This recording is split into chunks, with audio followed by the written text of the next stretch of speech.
Hola, buenas tardes, bienvenidos una vez más a estos encuentros de Historia Viva. Hoy queremos hacer una invitación muy especial porque digamos que estamos muy felices, estamos muy contentos y muy satisfechos con un proceso que se está adelantando en el Carmen de Viboral y justamente la charla que hoy queremos promover, la discusión con la invitada especial que tenemos, está relacionada, digamos, a ese proceso y la discusión o la conversación que hoy se está proponiendo nos va a acercar un poco más como a ese horizonte y a esa propuesta que se tiene, y es que el Carmen de Viboral, de una tradición cerámica de más de 120 años, viene en un proceso, viene adelantando a partir de un grupo de ciudadanos y de la Asociación de Artesanos Ceramistas del Carmen de Viboral, un proceso de declaratoria ante el Ministerio de Cultura para tratar de consolidar la cerámica carmelitana como un patrimonio inmaterial nacional. Hoy vamos a tener a una invitada, ya nuestro encargado de patrimonio nos va a ayudar como a ilustrar la presentación y la discusión que se está proponiendo hoy, pero hoy vamos a tener una experiencia muy especial para hablar de la decoración de la loza, para hablar de la cerámica municipal y para mostrar también cuál es la importancia que ha tenido en términos históricos, en términos sociales, y el por qué ahora, digamos, estos procesos de declaración y de declaratoria, pues tienen una argumentación y un antecedente muy especial que nos interesa mucho ilustrar desde aquí, y justamente para esto son los encuentros de Historia Viva. Entonces, no siendo más, les doy las bienvenidas para este especial encuentro y los dejo con Hugo Trujillo y con María Victoria Portela para hacer esta conversación. Muchas gracias.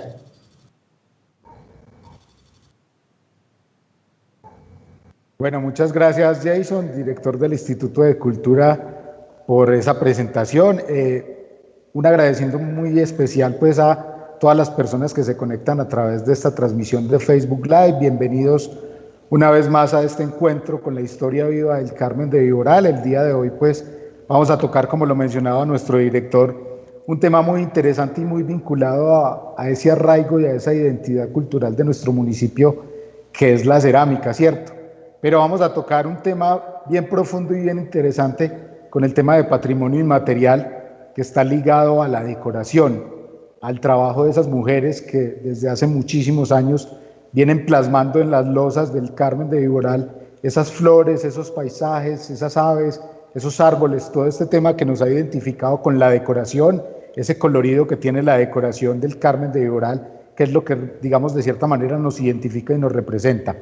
Hoy vamos a tener una gran invitada, una invitada muy especial, que ha hecho un trabajo investigativo muy juicioso y que ha estado muy ligada a ese tema del color, de la decoración, de los motivos florales que tienen estas losas del Carmen de Viboral. Ella es María Victoria Portela, antropóloga, candidata magíster en Museología y Gestión del Patrimonio Cultural. Entonces, pues para nosotros es un placer tener a María Victoria, además porque vamos a conversar muy rico con ella sobre todo este trabajo de la decoración, todas estas vivencias de lo que es la decoración y las decoradoras. María Victoria, bienvenida, qué chévere tenerte hoy con nosotros en este encuentro de Historia Viva, y bueno, muy contentos y muy agradecidos por tu compañía. Hola Hugo, muchas gracias por la invitación. Gracias al Instituto de Cultura. Bueno, celebro mucho las actividades y la programación que están desarrollando, porque en medio pues de la situación que estamos viviendo sí nos permite de alguna manera como seguir fortaleciendo estos procesos y bueno, estar ahí como unidos en medio de esta situación. Y bueno, gracias a todas las personas también que se conectan y que quieren hacer parte de esta charla.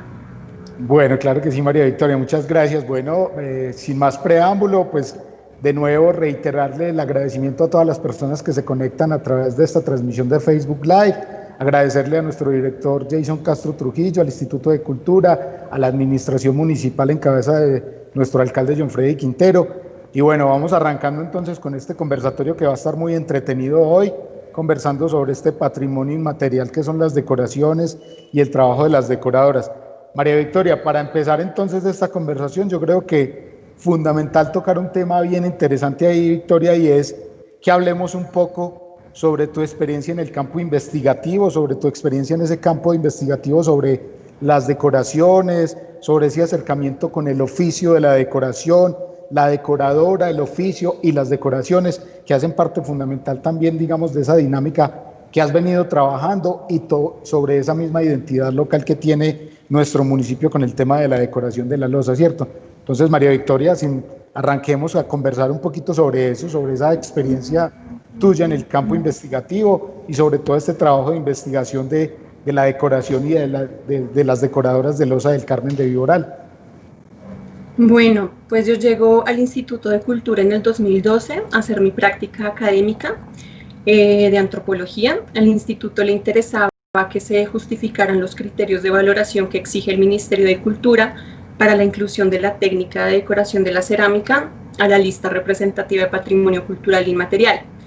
Digamos que la es un inventario donde se incluyen todas estas manifestaciones que tienen un valor de identidad, de memoria, un valor patrimonial, que son constitutivas para la cohesión social del colectivo, puede ser a nivel nacional, municipal o departamental.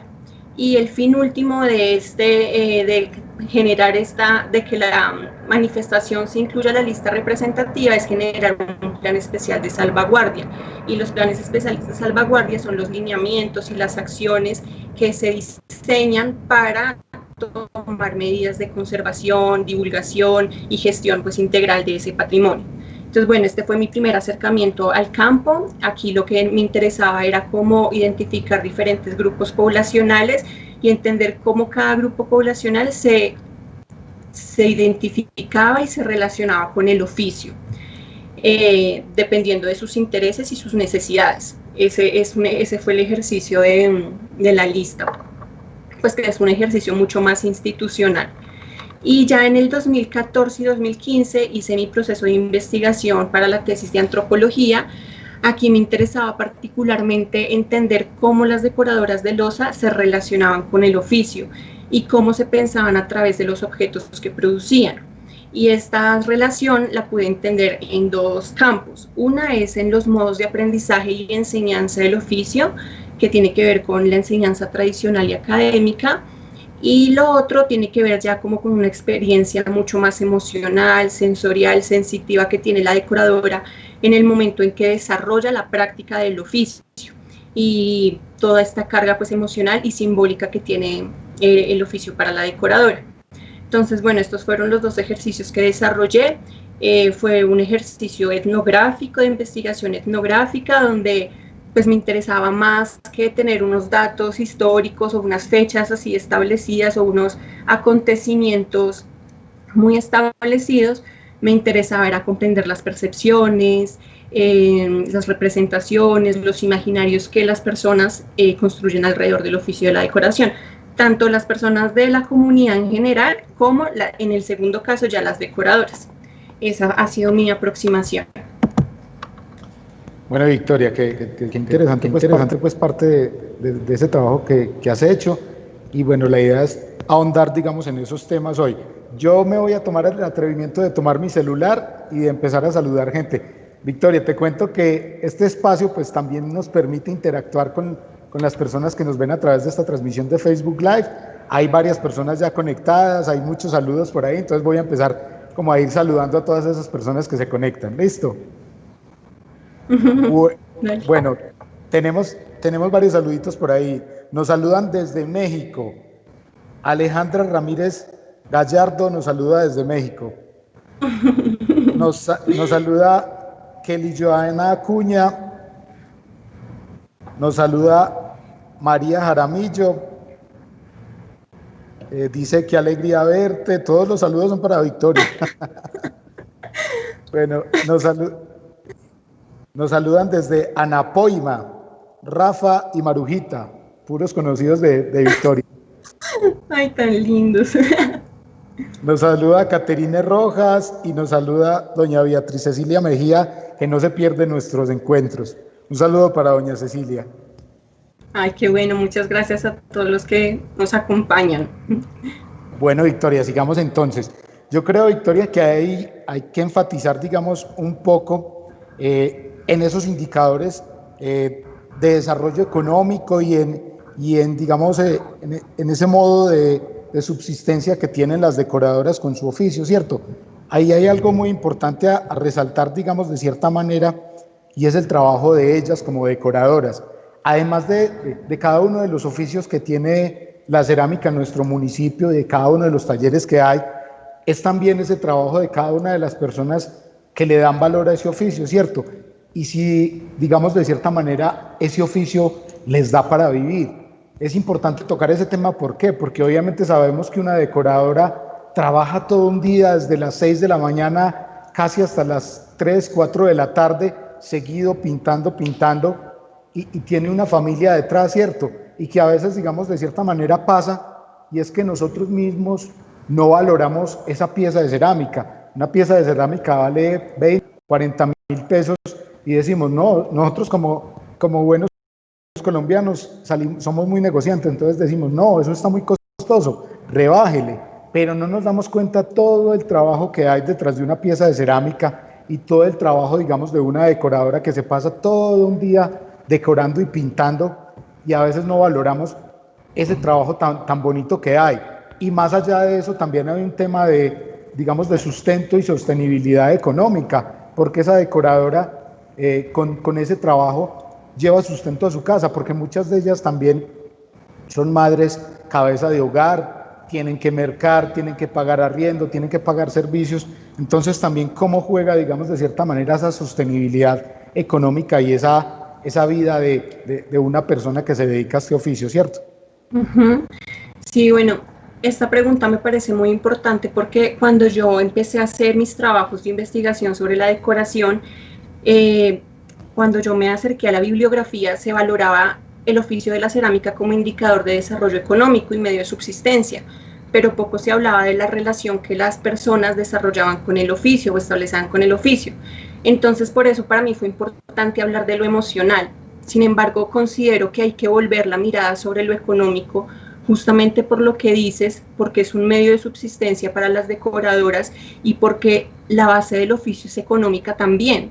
Entonces, bueno, me parece importante reflexionar sobre esto y lo que puedo decir al respecto es como que la inserción de las decoradoras en el oficio de la decoración se dio simultáneo a la implementación de la mano de obra femenina de la industria fabril en otras regiones del país. Pero a diferencia de las decoradoras, de otras mujeres que hacían estos oficios en fábricas, para la decoración, para las mujeres decoradoras de loza, este va a ser un oficio que le va a dar el valor agregado a la loza y se va a reconocer como un oficio artístico y un oficio que le va a dar un valor estético a la loza. Entonces, las dificultades de tipo manual y la especialidad de tipo manual que requiere el oficio lo va a valorar como un trabajo cualificado, a diferencia de las otras mujeres cuyo trabajo era una mano de obra no cualificada y una mano de obra barata. A diferencia de las mujeres del Carmen, pues esto va a tener un significado totalmente diferente en el contexto de la industria.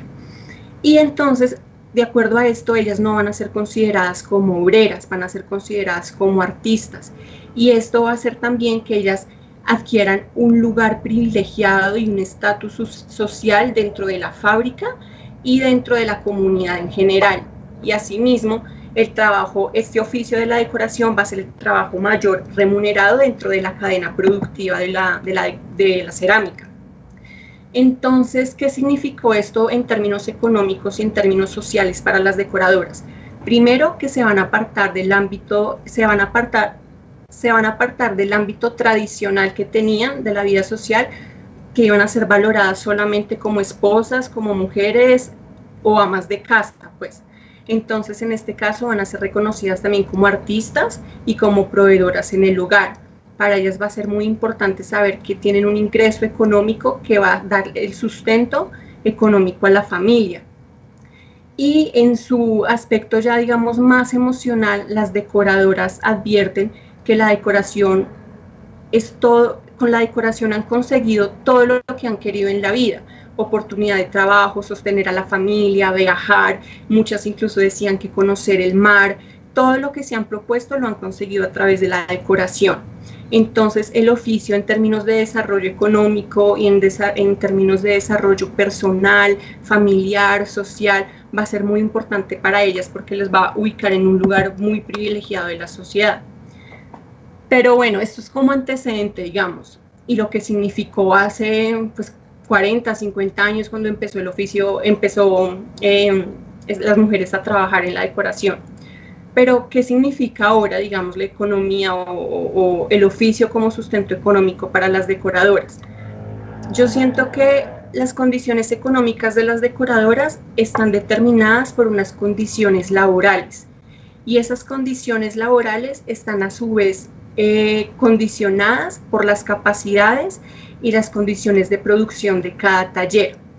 Entonces, históricamente el trabajo artesanal se ha desarrollado de manera informal, pero muchos talleres están ahorita con el interés y haciendo el esfuerzo de formalizar el trabajo o las condiciones laborales de sus trabajadores. ¿Y esto pues qué significa? Que hayan una contratación, un pago de salario fijo, una prestación de servicios, primas, vacaciones, una serie de condiciones laborales que solo los puede garantizar un taller que tenga una capacidad de producción, digamos, fuerte. Por eso no es lo mismo un taller que tiene varios trabajadores, varias decoradoras, a un taller que tiene solamente 2 personas que hacen todo el proceso y una decoradora que va dependiendo de lo que vaya saliendo, del producto que vaya saliendo. Entonces, por eso, digamos que esto tampoco es un juicio de valor, o sea, con esto no estoy diciendo que esté mal no tenerlas formalizadas y que esté bien hacerlo. Digamos que esto no hay que verlo en términos legales, sino en términos de las condiciones económicas de cada taller, y justamente en las condiciones económicas en las que se ha movido, en la precarización en lo que se ha movido la producción artesanal y la producción de oficios tradicionales. Entonces, digamos que todo esto, decir si las decoradoras viven de lo que hacen, ellas viven de lo que hacen, pero no es fácil, digamos, y que es más fácil para unas que para otras, es así. Entonces, la idea de si las mujeres viven de la loza, hay que verlo no en términos, digamos, de las decoradoras, sino de entender los procesos de cada una dependiendo del taller en el que estén y de las dinámicas laborales en las que estén. Pero pues sí, es un oficio en el que si uno habla ahorita con ellas, tanto a nivel, digamos, de memoria y de recuerdo y de datos históricos para ellas, de recordarse en la época que les conté al principio como antecedente y ahora tienen la idea de que sí es un oficio que les ha dado esa posibilidad económica y esa posibilidad social también. Bueno, qué bonito eso, Victoria. Ahí hay mucho que decir y mucho que pensar en todo este tema de la forma en que vive las personas que trabajan la cerámica, ¿cierto? Y de cómo también, digamos, de cierta manera se ha querido darle relevancia e importancia a este oficio, porque a veces pensamos solamente en el taller o en el punto de venta que vende y que atiende turistas, pero no miramos más allá de lo que hay, ¿cierto? De que todas esas piezas que hay en un almacén, en un punto de venta, fueron hechas por un montón de personas que tratan de sobrevivir de este oficio y que en muchos casos les toca muy duro, que realmente, pues digamos, de cierta manera, el vivir de este oficio no es fácil, y en muchos oficios, de hecho, pues es que la artesanía en general es un oficio o es una forma de subsistir tremenda, porque realmente muchas veces no tienen las condiciones y no les llega, digamos, la cantidad de recursos que debieran tener por lo que hacen, y que a veces se quedan escasos de recursos para sobrevivir, porque muchos de ellos, como lo mencionaba ahorita, tienen familias grandes, son cabezas de hogar, bueno, un montón de situaciones económicas que a veces se les presenta y que les queda muy difícil sobrevivir a toda esta dinámica, ¿cierto? La economía a veces no es fácil, y ahorita mucho más, por ejemplo, en este tema de la pandemia, de la cuarentena y de estar encerrados, es mucho más difícil, por ejemplo, para un artesano poder sobrevivir y poder llevar sustento a su casa, porque muchos de ellos o no están trabajando o están trabajando por días, por horitas. Entonces realmente la forma de sobrevivir, el recurso, el dinero, no les llega en las condiciones que ellos requieren para vivir, ¿cierto? Entonces se vuelve muy complejo este cuento. Victoria, yo creo que ahí podríamos empezar a adentrarnos un poco más en esa vida o en ese espacio de las decoradoras, de estas mujeres y de su forma, digamos, de trabajar, de vivir, de estar en torno a este oficio. Y ahí me gustaría tocar un tema, Victoria, y es el tema tanto del aprendizaje, el tema de cómo aprende una decoradora a decorar, a cómo llegan a transmitir este oficio, ¿cierto? Esa relación que hay de la decoradora cuando se forma como decoradora y de cómo, digamos, de cierta manera ellas también generan un relevo generacional y una forma de transmitir su oficio, que se puede hacer digamos, o se ha visto que ha pasado también en diferentes métodos, que está, digamos, el aprendizaje tradicional y el aprendizaje académico. Y ahí me gustaría, digamos, tocar y mencionar a dos personas que han sido muy importantes, digamos, en este oficio y que han generado también un relevo generacional y que han pautado en esta dinámica de la decoración. Una es Berenice. Berenice viene de una escuela muy tradicional, ¿cierto?, que se formó en Cerámicas Continental y que ha generado también un tema de transmitir la decoración, ¿cierto?, que lo hace muy desde lo tradicional. Pero tenemos también, por otro lado, a Brigitte, que Brigitte se ha formado desde la academia, desde la universidad, que ha pasado por escuelas como Rampini y que ha generado también un ejercicio de relevo generacional con otras dinámicas también en torno a la decoración, que han sido, por ejemplo, las aves que ella pinta. Berenice pinta lo tradicional, Brigitte pinta aves, pinta otros elementos iconográficos, pero que ambas son muy importantes para el tema de decoración y para este tema que hemos tratado, que hemos estado tratando hoy, ¿cierto?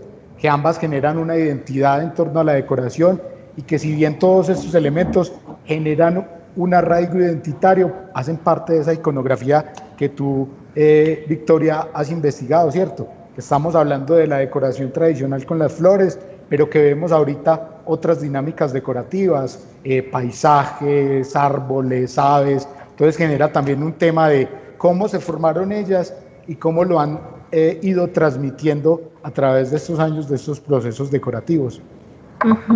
Bueno, el oficio de la decoración ha tenido diferentes momentos a lo largo de sus años, pues, de producción, pero ha tenido dos momentos muy importantes, que es la inserción de la mujer en el oficio, porque recordemos que no son las mujeres las que empiezan a decorar. Se sabe que, pues está este dato histórico, que son hombres quienes inician el proceso. Ya después, hacia la década de los 50, empiezan las mujeres a decorar. Entonces, el primer momento es este, y el segundo momento ya es todos estos procesos académicos que se dan alrededor del oficio. Entonces, pues, la enseñanza tradicional, como les decía, surge a partir de la década de los 50 y se da mediante la observación y la imitación. Muchas mujeres cuentan, pues las decoradoras con las que yo trabajé, doña Consuelo, Berenice, doña Amparo, las decoradoras de Renacer, cuentan cómo aprendieron a decorar mirando a otras mujeres mientras le llevaban la comida al papá o al hermano a la fábrica. Entonces, por la rendijita de la puerta donde estaban las mujeres decorando, ellas veían a estas mujeres decorar, y ya en el momento en que decidieron entrar a trabajar a los talleres, digamos que ya tenían de alguna manera como ese conocimiento, lo habían adquirido de esa manera, cuentan ellas. Pero otras decoradoras se da de una manera, es un proceso gradual ser decoradora. Entonces, como es un oficio que exige una técnica, pues, específica y particular, esto hacía que ellas tuvieran que estar en otros procesos de la cadena productiva antes de ser decoradoras. Era como les decía ahorita, ser decoradora era como un lugar también de prestigio, un lugar privilegiado. Entonces, pues, de entrada como que no llegaban a ser decoradoras, sino que pasaban por otros procesos como desencajonar, esmaltar, pulir, poner orejas, y ya después iban a la par pues como aprendiendo, y ya después el dueño del taller les decía como bueno, ya pueden dedicarse a la decoración. Pero bueno, se caracteriza por eso, por la observación y la imitación. Otras características de esta forma de transmisión del oficio es que el aprendizaje se da dentro de las mismas dinámicas del taller. Esto quiere decir que no hay una separación entre la producción y el ejercicio de la enseñanza y el aprendizaje. Esto quiere decir que en la medida en que la decoradora iba enseñando a su aprendiz, ella iba produciendo para la fábrica. Otra característica es que el plato es el primer lugar de representación para la decoradora, el lugar donde empieza a decorar. Pues son con platos no para la venta, son platos que están dañados o porciones, pedacitos pues de tiesto en bizcocho, y ellas empezaban a decorar, pero es muy importante que el plato sea el primer lugar de representación porque esto genera una proximidad con los materiales, esto genera que desde el aprendizaje la decoradora ya empiece a sentir la textura, la porosidad, el peso, el tamaño del plato. Entonces, bueno, genera otras dinámicas pues de aprendizaje. También se caracteriza por un lenguaje corporal. Esto quiere decir que el aprendiz aprende por medio del ejemplo de su maestra. Y aquí en este caso, digamos, lo digo con conocimiento de causa porque metodológicamente en mis investigaciones yo no llegué solo como investigadora, sino llegué como aprendiz. Mi cuerpo, digamos, fue vehículo también de la experiencia, de mi experiencia y de la experiencia de ellas como maestras. Entonces yo aprendí aprendí a decorar en la enseñanza tradicional y en los talleres también académicos que en esa época estaba dictando José Ignacio en Renacer.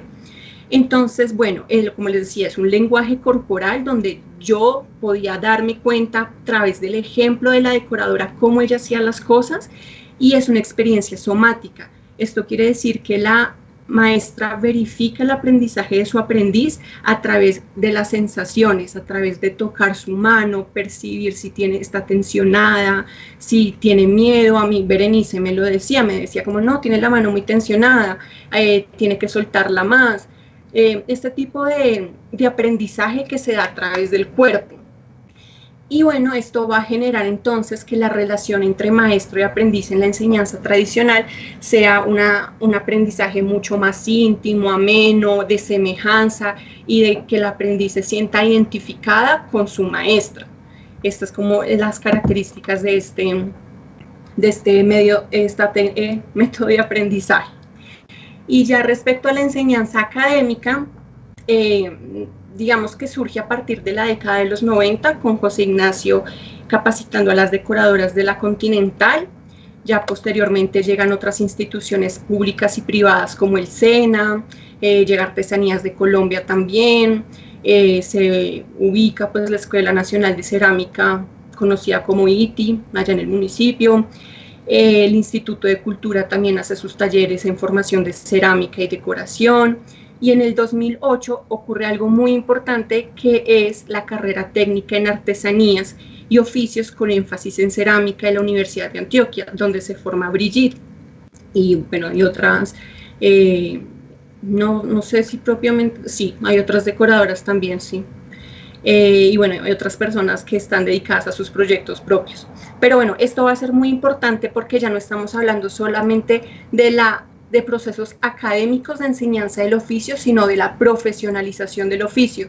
Y la profesionalización del oficio va a generar que generacionalmente hayan unas expectativas diferentes respecto en términos económicos, como vimos ahorita, en términos de relación con el oficio, y unas expectativas de tipo laboral también. Entonces la profesionalización es muy importante en este desarrollo pues del oficio. Y bueno, José Ignacio vuelve a capacitar en el 2012. Digamos que las características de la enseñanza académica es la conceptualización de elementos geométricos y el uso de categorías. Entonces vamos a hablar del volumen, de la superposición de colores, de la distancia, de temas de profundidad, bueno, todos estos conceptos del dibujo. Y se va a hacer mucho énfasis en entender el por qué y el cómo se está logrando determinado diseño. Esto Estos dos campos se basan en la racionalidad académica, pues, por decirlo de manera general. Y como veíamos en la enseñanza académica tradicional, aquí la separación de los espacios del aprendizaje y la producción sí están separados. Digamos que para las decoradoras aprender en estos espacios de formación académica, digamos en el caso en el que yo estuve en el 2012 con José Ignacio, se asigna un espacio específico para el aprendizaje del oficio. Eran clases de 3 horas, 2 veces a la semana, no me acuerdo, y bueno, ya después las decoradoras iban a trabajar. Entonces, bueno, están separados los espacios y el lugar de representación ya no es el plato, sino el papel. Entonces las decoradoras aprenden, digamos, todas estas nociones básicas sobre el dibujo en el papel, y ya no es un lenguaje verbal, corporal, sino un lenguaje verbal, donde el maestro pues está al frente y se dirige a sus alumnas y parte pues digamos la clase. Digamos que independientemente de estos dos modos de aprendizaje, lo importante también es, bueno, primero comprender que hace parte de unas dinámicas históricas, pues políticas, sociales, a las que se va reajustando justamente el oficio de la decoración, a estas nuevas dinámicas y exigencias que tienen que ver con el mercado, con calidad, con demanda pues del producto también, bueno, un montón de cosas económicas. Pero independientemente de estas dos formas, se ha mantenido la intención de que sea la mano la principal herramienta de trabajo. O sea, la decoración del Carmen se caracteriza porque es decoración hecha a mano. Y otro factor, digamos, que sigue ocurriendo, como lo decías tú, es la base de la inspiración, que tiene que ver con el campo, con las flores, la naturaleza, iconografía, que es lo cotidiano, lo que las decoradoras ven en su diario vivir. Incluso muchas decoradoras me contaban cómo ellas le pedían a los padres que compraran un vestido de flores y ese vestido de flores llevarlo al plato. Entonces siempre estaba ahí como la imagen de la flor y la idea de poder plasmar de manera creativa todos estos elementos de la naturaleza. Entonces, bueno, así se dan estas dos formas de aprendizaje, tanto académico y profesional. Estos dos modos de aprendizaje no son modos que se superen uno al otro, son modos de aprendizaje que coexisten, que conviven simultáneamente, que pueden generar tensiones, pero también dialogan y se nutren entre ellos. Entonces, bueno, pues el reto es como seguir generando estos procesos que son pues valiosos para la decoración, el oficio del Carmen. Excelente, Victoria. Yo creo que ahí tocamos un tema muy bonito.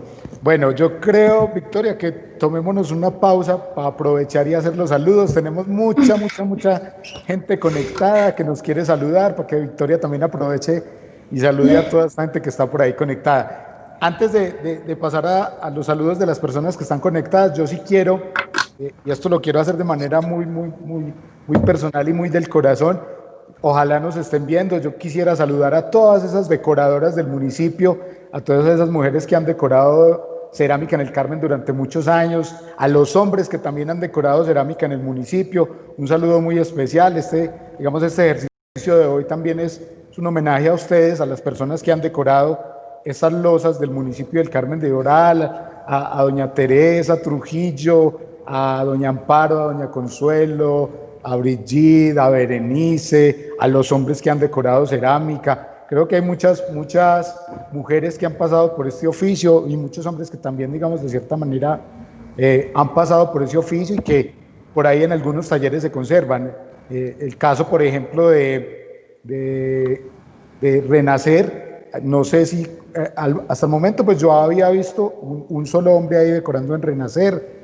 Creo que en Rampini también hay un hombre que ha sido muy cercano, digamos, como el tema de la decoración, que es Gerson. En el taller de la familia de Victoria, de la familia Montoya, del taller de don Gerardo, de don Enrique, hay también uno de los hermanos que decora, que de hecho tiene unas decoraciones fenomenales. Él es un teso pues con la decoración. Pues creo que hay muchas personas que han pasado por este oficio y que han, digamos, generado escuela y que han hecho parte de esa escuela, como lo mencionábamos ahorita, de formación de la decoración. Bueno, saludar también a todas las personas que se conectan a través de esta transmisión de Facebook Live. Muchas gracias por estar ahí conectados. Tenemos por ahí conectada a Sara Isabel Miranda, que le dice, linda María Victoria Portela, saludos. Tenemos conectada por ahí a Caterine Rojas, a Jennifer Ramírez, promotora de turismo del municipio, a Víctor Cano. Tenemos conectado a Carlos Nicolás Díaz Granados. Saludo para Victoria, ¿no? Victoria, usted tiene muchos fans. Daniela Zuluaga Toro, Carolina Rojas Portela, debe ser de la familia Victoria. Saludos desde Santiago de Chile. Wow, qué bien, nos ve Carolina Rojas desde Santiago de Chile. Bueno, tenemos por ahí a Yolanda Giraldo, a Gustavo Ramírez Jaramillo, Jimena Arboleda, Carlos Nicolás Díaz Granados, ya lo había mencionado, a Rosita Portela de Rojas. ¿Quién es Victoria? Mi tía, la hermana de mi papá. Un saludo a todos. Bueno, tenemos por ahí a Dora Granada. Rosita Portela dice, Carol y Rosita. Sí, mi tío. Bueno, María Jaramillo nos dice, sé de historias cercanas, obreras que pintaban con sus cabellos de loza, con sus cabellos en la loza, ¿cierto? Desde hace muchos años, años 80, años 90. Ahí hay un tema también que está ligado, digamos, a los pinceles. Que los pinceles se utilizaba el cabello de mujeres rubias. Sí, es súper importante eso también. Además que tiene que ser pelo liso de mujer, porque si no es liso, entonces cuando lo mojan se encrespa, digamos que toda una simbología alrededor también del pincel, del pelo de pincel, y sí, es como, bueno, ya de manera más antropológica yo averigüé, pues no averigüé, sino me interesaba, era como sobre el animismo, y es como darle esta facultad humana, de ánima, al material con el que las decoradoras trabajan. Entonces la presencia de ese pelo de mujer, ¿qué significaba para ellas? Entonces bueno, ahí hay todo otro montón de historia. Sí, muy bonito. Bueno, también nos saluda Gustavo Ramírez, Carolina Rojas Portela, qué hermoso proceso, gracias por compartirlo y darlo a conocer a todo el mundo desde la profundidad de la humanidad. Yo creo que es bonito estos ejercicios porque también, digamos, llegamos a mucha gente. Qué bueno que nos estén escribiendo desde Chile, desde México. Bueno, ahí vamos generando también un tema de identidades de aquí, desde el Carmen de Oral y desde Bogotá, que está Victoria, a muchas partes del mundo, y qué bueno que mucha gente nos está escribiendo. Don Gustavo nos hace una pregunta. Les cuento que ahorita, al finalizar de la charla, para que sigamos conversando con Victoria, vamos a responder todas las preguntas, así que váyanos escribiendo preguntitas que ahorita Victoria nos va a estar respondiendo todas las dudas y todas las preguntas que nos hagan. Victoria, yo creo que ahí, ahorita que estábamos tocando el tema de los pinceles, y también pues don Gustavo Ramírez nos mencionaba un poco de la evolución de los químicos en las pinturas, podemos pasar, digamos, de cierta manera a un tema que queríamos conversar contigo, Victoria, y es precisamente ese proceso y esa experiencia particular y subjetiva de lo que es la decoración, ¿cierto? De lo que es el proceso de la decoración, porque finalmente el proceso de la decoración está muy ligado a la persona como tal, ¿cierto? Está muy introyectado en la decoradora. Ellas lo hacen de una manera muy sensitiva, muy sensorial, muy de la esencia, muy de lo que es la persona, ¿cierto? Porque soy yo como persona quien le impregno ese elemento decorativo a la pieza de loza, ¿cierto? Y a través de diferentes elementos, por ejemplo, lo mencionábamos como con el cabello. Entonces muchas de esas mismas mujeres rubias se cortaban un mechón de cabello y armaban sus propios pinceles, ¿cierto? Y utilizaban también, digamos, esa paleta de colores, mezclaban tonos y le daban toda una identidad a lo que hacían. Entonces, precisamente el color, la imagen, los diseños, todo eso que las decoradoras tienen introyectado y que generan también una dinámica ahí muy, muy sensorial, muy de la esencia de lo que es la persona, la persona o la mujer o el hombre como decorador, que le permite plasmar en esas pálidas losas un elemento colorido que se vuelve vistoso y que finalmente es lo que nos ha generado toda esta identidad carmelitana. Yo siempre lo digo en todos lados, yo digo, una pieza blanca no dice nada, pero una pieza decorada con un montón de flores, paisajes, aves, elementos decorativos, generan un tema visual muy interesante que va desde el color y desde esa misma identidad que le plasma la persona, ¿cierto? Que se vuelve un tema muy de esencia, un tema muy bonito, muy poético. Sí, además que, digamos, las personas que consumen en estas vajillas o en estos platos, digamos, tienen la idea de que más que estar consumiendo un alimento, están consumiendo historia, porque tú al ver un plato decorado de esta manera, pues lo primero que te vas a preguntar es quién lo hizo y cómo lo hizo, y detrás de eso, pues todos los aprendizajes y los conocimientos que hay alrededor de eso. Entonces, pues por supuesto que sí. Bueno, entonces, digamos que esto es muy importante de lo subjetivo y lo emocional que nombras, porque sin importar el método de aprendizaje con el que haya aprendido la decoradora, ya sea tradicional o académico, cuando se incorpora la técnica y las habilidades necesarias para desarrollar el oficio, la decoradora, independientemente de cómo haya aprendido, encuentra su manera propia de hacer las cosas. Y esto genera una experiencia subjetiva de la práctica. Y es eso que estamos diciendo, cómo ella misma encuentra su forma, se desliga del primer nivel de aprendizaje, que es la imitación, la observación, la referencia del maestro, para encontrar su propia manera de hacer las cosas. Y esto me pasaba mucho cuando yo estaba en el proceso, pues, de investigación, y era porque, por ejemplo, a mí, no sé, doña Consuelo me decía, bueno, tiene que lanzar la pincelada de esta manera, y ella me lo mostraba con su cuerpo, o pues también lo verbalizaba, pero en el momento en que ella lo hacía ya de manera incorporada y práctica, lo hacía de otra manera. Y era muy curioso, digamos, que yo le hacía ver eso y nos reíamos al final, porque es ver ese tipo de detalles y esas diferencias que se dan entre el aprendizaje y la experiencia ya práctica del oficio.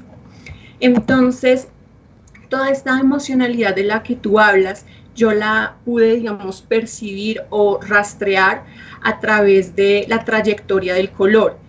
El color, desde que llega al taller, que llega como pigmento, que llega en polvo, en el momento de la transformación, cuando la decoradora lo convierte de pigmento a color, o sea, cuando lo disuelve en agua, cuando lo aplica, o sea, cuando realiza la práctica de decorar, y cuando sale de la quema. Entonces, toda esta parte emocional se ve a través de estos 5 momentos que nombré.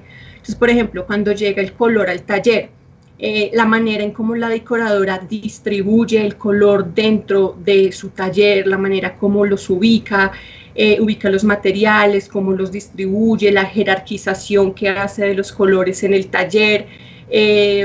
Todo esto genera, digamos, un ambiente, un espíritu del lugar, del espacio en el que ella está. La manera en que se transforma el pigmento de pigmento a color, estamos hablando que el cuerpo de la decoradora, el cuerpo, digamos, físico, y sus sentidos se educan para que el cuerpo se convierta en instrumento de medida. Esto quiere decir que ella, a través de su propio cuerpo, percibe cantidades, peso, volumen, textura, las cantidades que debe usar, los tamaños, y cada decoradora encuentra su propia manera de medir las sustancias. Entonces, a través del ojo, la pizca, usando la punta de la uña, usando el dedo pequeño de la mano, o sea, todo un patrón de medida que no es este patrón de medida universal que conocemos, sino es su propio cuerpo como herramienta, digamos, de medida. Entonces, educa su cuerpo para percibir y sus sentidos también para hacerlo. Y la aplicación, en el momento ya de que la decoradora pues realiza la práctica, es todo lo que tiene que ver con la percepción que las decoradoras tienen sobre el uso de color. Entonces, se generan 2 tipos, digamos, de cansancio, un cansancio manual y un cansancio visual.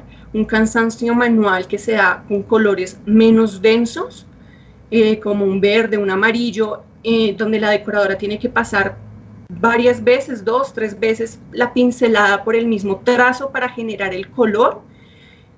o un cansancio visual que se da por colores más densos como el negro o el rojo, que les genera un cansancio, pues, sí, visual. Entonces, todas estas percepciones tienen que ver con la aplicación del color. Digamos que esto que yo estoy diciendo no ocurre tal cual en todos los talleres, como les decía al principio, pues también las dinámicas de los talleres cambian dependiendo también de las condiciones. Hay talleres donde ya la estandarización de las medidas está muy establecida y si usan una pesa, pues como la conocemos, este instrumento, pero igual las decoradoras ya digamos que no sé, naturalmente saben cómo tomar estas medidas.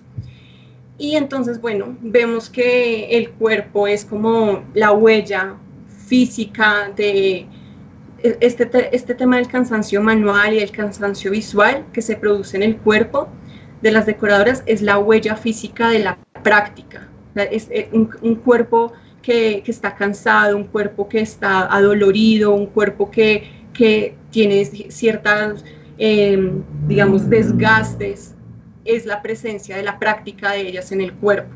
Entonces es un cuerpo donde las decoradoras deciden, lo cuidan fuera y dentro del taller. Entonces evitan hacer cosas antes de decorar para que su cuerpo no se canse. O cuando llegan a la casa evitan hacer cosas para que todo el día de trabajo pues no le genere alguna enfermedad. Sin embargo, hay decoradoras que me decían, pues yo duro 8 horas moviendo la mano, calentando la mano, tengo que llegar a mi casa a hacer comida, a lavar la loza, entonces bueno, pues es inevitable también que el cuerpo genere esos desgastes. Entonces, bueno, vemos como el cuerpo de la decoradora es un cuerpo que produce la práctica, pero a la vez es un cuerpo que es producido y moldeado también por la práctica. O sea, el cuerpo también se adecua dependiendo de ese oficio que la decoradora y que pues cualquier persona en el mundo realice. Su cuerpo es modificado por lo que hace. Entonces, bueno, digamos que, bueno, estos son estos momentos. Y finalmente el momento de la quema es un momento muy especial, es muy bonito, porque el momento de la quema tiene para la decoradora una importancia tanto práctica, que pues es el ejercicio de quemar las piezas, pero tiene una importancia también simbólica. Entonces yo observo como el momento de la quema como un momento, una práctica ritual. Entonces una práctica ritual, digamos, tiene 3 momentos, que es el momento del sacrificio, un momento liminal o de transición, y ya un tercer momento donde eso que tú entregaste te es devuelto. Entonces, el momento en que la decoradora entrega al horno la pieza, ese momento de desprendimiento y de sacrificio, la decoradora dice que está entregando casi como un hijo, que está entregando, hay un momento, perdón, se me va a descargar el computador, qué pena. Tranquila, Victoria. Bueno, mientras Victoria computador, ya, pues bueno, reitero reitero el agradecimiento muy especial a todas las personas que están por ahí conectadas, un saludo muy especial a todas las personas que se están escribiendo, que están ahí pendientes de esta transmisión. Reitero qué bueno que haya tanta gente conectada y interesada en estos temas. Entonces realmente nosotros estamos muy contentos y creo que María Victoria también está feliz pues de contarnos hoy toda esta experiencia tan bonita de la decoración. No, yo estoy súper emocionada, a mí esto me encanta, me apasiona mucho. Bueno, entonces, bueno, qué pena, se me iba a descargar el computador. Entonces, bueno, para terminar esta pregunta, el momento de la quema es muy importante porque entonces la decoradora entrega al horno, ellas dicen que están entregando casi un hijo, y en ese hijo han depositado, mientras decoran, miedos, angustias, tristezas, frustraciones, están depositando su conocimiento. Entonces, bueno, ese es el momento del sacrificio. Ya el momento de la espera, cuando están pues esperando a que salga, a que se queme la pieza, las decoradoras lo describen como un momento de mucha tensión y de mucho miedo, porque pues están a la espera de saber qué va a salir. Y el último momento es el momento ya de la descarga del horno, donde no solo este es un momento muy especial, vuelvo y digo, no ocurre de la misma manera en todos los talleres, pero es un momento donde por lo general, igual ellas lo recuerdan, las decoradoras pues tradicionales lo recuerdan, que era un momento en el que todos los trabajadores del taller se reunían alrededor del horno a mirar el resultado de su trabajo, saber cómo había salido eso que habían entregado al horno. Entonces digamos que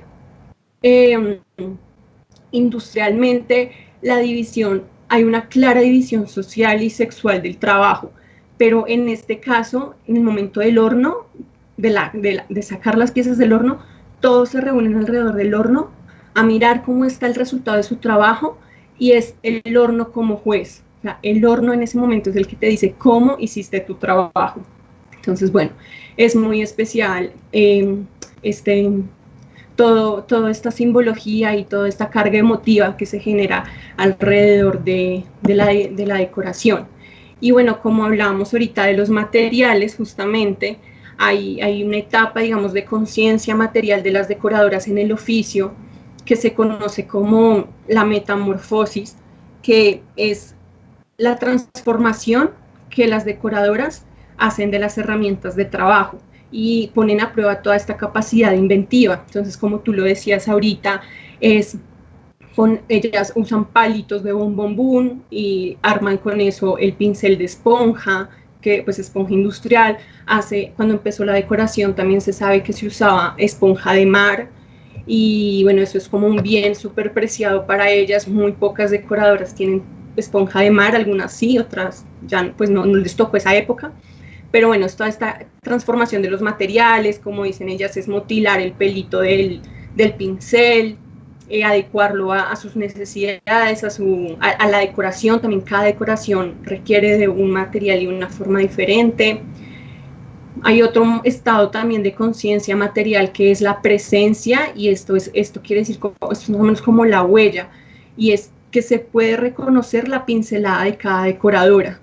Uno puede identificar, Berenice, qué decoraciones hace doña Consuelo, doña Amparo, en Renacer, a pesar de que ya hay una estandarización en las piezas, en los diseños. Ellas me decían que entre ellas mismas podían reconocer la pincelada de su compañera. Entonces, esto es como la impronta de cada una. Y hay otro estado que es la antropomorfosis, que es otorgarle cualidades humanas a los materiales. Entonces, ellas hablan del color como un color noble, o colores que son, no sé, que son difíciles de decorar por sus características, les otorgan cualidades humanas. Ahorita no me acuerdo, bueno, se me viene a la cabeza solo la idea de noble, o bueno, dicen que son engañosos, que son traicioneros, todo este montón de adjetivos que se le atribuyen a los materiales es muy especial también. Entonces, bueno, esta es toda la carga emocional que tiene el oficio de la decoración, que hace que también se valore el oficio de una manera mucho más humana y menos mecánica, como históricamente se ha reconocido al artesano y sus productos dentro de un sistema pues de economía capitalista que se cree que se hace de manera mecánica, donde el productor está separado de lo que produce. Aquí pues es evidente que hay una carga emocional que hace que las decoradoras se piensen a través de los objetos que producen y tengan una conciencia de sí mismas y de su oficio. Bueno, Victoria, contarles a todas las personas que están ahí conectadas que todo esto que ven aquí, todo este colorido que hay a mis espaldas, es un espacio muy bonito y muy interesante del municipio, que muestra también de cierta manera todo este tema de la decoración. Estamos en el Museo de la Cerámica del Carmen de Viboral, un espacio para conocer y visitar, donde podemos ver, digamos, todas esas decoraciones también y toda esa trayectoria de la decoración en el municipio. Entonces aquí podemos observar, pues no sé si pueden ver al fondo, vemos algunas de esas decoraciones, un colorido muy interesante que tiene este espacio. Nos siguen escribiendo por ahí, hay muchos comentarios, muchos saludos. Recuerden que al final de esta charla vamos a estar resolviendo las preguntas. Por ahí nos saludó don Arturo Montoya y nos hace un regaño, mentiras que no. Don Arturo nos recuerda que el tío de Victoria que decora es don Octavio. A mí se me había olvidado, don Octavio Montoya. Sí. Don Octavio es mágico con el pincel, o sea, uno va al taller de ellos y queda sorprendido con esas decoraciones tan bonitas que hace don Octavio. Además que don Octavio viene también de una formación artística bien interesante. Él estudió en Bellas Artes, entonces hay también un vínculo ahí con lo académico, pero también con esa tradición, porque finalmente los Montoya vienen de la Júpiter, vienen de un legado muy, muy tradicional en el municipio. Saludos a todos por allá, a todos los que nos ven, a todas esas familias de artesanos, ceramistas, a todos esos talleres, a todas las personas que nos ven en esta transmisión. Victoria, ¿hay algo ahí, ya que estamos precisamente, o que yo estoy precisamente en el Museo de la Cerámica y que estoy rodeado de todas esas decoraciones tradicionales, hay algo que nos preguntan mucho y que obviamente uno entra como en esa connotación? Si bien la decoración en el Carmen tiene un tema identitario y nosotros, digamos, tenemos nuestra propia marca y nuestros propios diseños tradicionales que hemos venido plasmando desde hace muchos años, no se puede negar que nosotros tenemos una influencia muy marcada con decoraciones de afuera del país, ¿cierto? Entonces uno es muy particular porque cuando, digamos, el museo estaba abierto y no estábamos en este cuento de la pandemia, los turistas que venían del extranjero al museo nos decían, ve, es que yo vengo de Holanda y por ejemplo esos azulejos, esos colores azules con blanco se asemejan a las decoraciones que hay allá en Holanda. O venían los ingleses y encontraban similitudes también con la cerámica de Inglaterra, o venían las personas de México y nos decían, ve, es que la cerámica de ustedes se parece mucho a la Talavera de Puebla. Entonces guarda cierta similitud y cierto, digamos, tema ahí con esas decoraciones y con esos diseños europeos, mexicanos, que hay en muchas partes y que, digamos, de cierta manera están vinculados un poco a esa influencia de la decoración carmelitana. ¿Hay algo ahí, cierto, Victoria? ¿Hay algo ahí de vinculación con esos diseños de afuera, pero que nosotros, digamos, de cierta manera le dimos nuestra propia identidad a la decoración? Sí. Sí, los primeros diseños, bueno, se sabe que son pequeños, pues aproximaciones, digamos, también al manejo de los pinceles, al manejo del color, entonces son con puntos, listas, ya después, por la influencia también de artistas extranjeros, que fueron pues estos primeros hombres que empezaron a decorar, empiezan a llegar toda esta influencia de decoraciones, pues como dices, chinas, inglesas.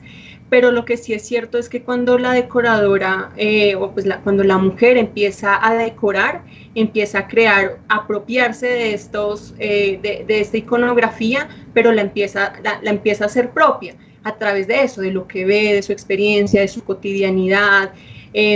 También, digamos que la decoración del Carmen no es una decoración tan cargada como si lo es vajillas inglesas o la misma técnica, por ejemplo, o diseños italianos, que también pues el Carmen maneja este tipo de diseños, pues para Rampini. Entonces, sí, digamos que yo no le veo ningún problema como a estas semejanzas o al aporte de otras culturas, pues porque finalmente somos eso, somos un híbrido y una mezcla y una influencia de muchas cosas, digamos, de todos estos procesos de colonización, de estos procesos de mestizaje.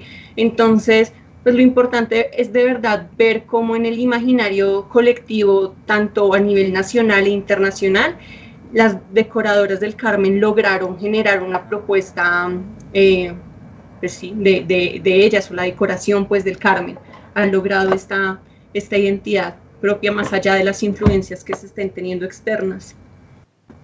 Sí, yo creo que ahí es bien importante resaltar eso, Victoria, y es que finalmente si bien la decoración tiene, digamos, unas influencias muy marcadas en todas esas decoraciones externas, nosotros le dimos nuestra propia identidad. Yo digo nosotros porque yo me siento de aquí de la cerámica, amante de todo este tema de la decoración y del patrimonio cerámico. Entonces yo creo que las decoradoras, como lo mencionábamos y como lo conversábamos ahorita, le han dado un tema muy identitario de ella, ¿cierto? Muy de la esencia, del paisaje rural, de las flores, de las aves, de los cultivos. Vemos decoraciones con maíz, vemos decoraciones con aves, vemos decoraciones con árboles, vemos paisajes, vemos flores. Entonces también es un tema muy identitario de aquí de la localidad, porque bien yo creo que en la cerámica encontramos una similitud con la ruralidad.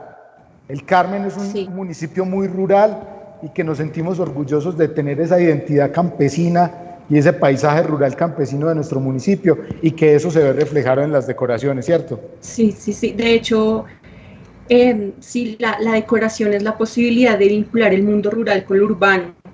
Y eso es ese sector, digamos, de la cabecera municipal donde se desarrollan ahorita todos estos talleres, estas empresas, y es poder seguir trayendo lo rural a estos talleres y a estos procesos, digamos, semi-industriales que tiene la decoración. Entonces, sí, eso ha permitido. Bueno, yo creo, Victoria, que se está aproximando la hora de ir terminando este hermoso encuentro de Historia Viva, pero obviamente vamos a tocar un tema ahí muy, muy importante también que debemos vincular a esta conversación, Victoria, y que, digamos, de cierta manera también se vuelve una autocrítica, ¿cierto? Y es precisamente, Victoria, por ejemplo, tú ¿qué concibes o cómo lo concibes ese valor del oficio de la cerámica, y cómo poder reflexionar, Victoria, acerca de la patrimonialización o de la valorización de este oficio, ¿cierto?, de esta decoración? Hemos visto que ahorita se vienen generando todo un ejercicio de la posibilidad de declarar la decoración como patrimonio inmaterial, ¿cierto? Pero entonces también analizar ese punto de reflexionar acerca de la patrimonialización, del qué, del cómo, del para qué queremos conservar esta tradición y esta identidad de la cerámica y de la decoración como tal, precisamente lo que hemos venido tocando. ¿Cuál es esa finalidad y esa reflexión que podemos hacer ya para ir terminando este encuentro de Historia Viva, Victoria?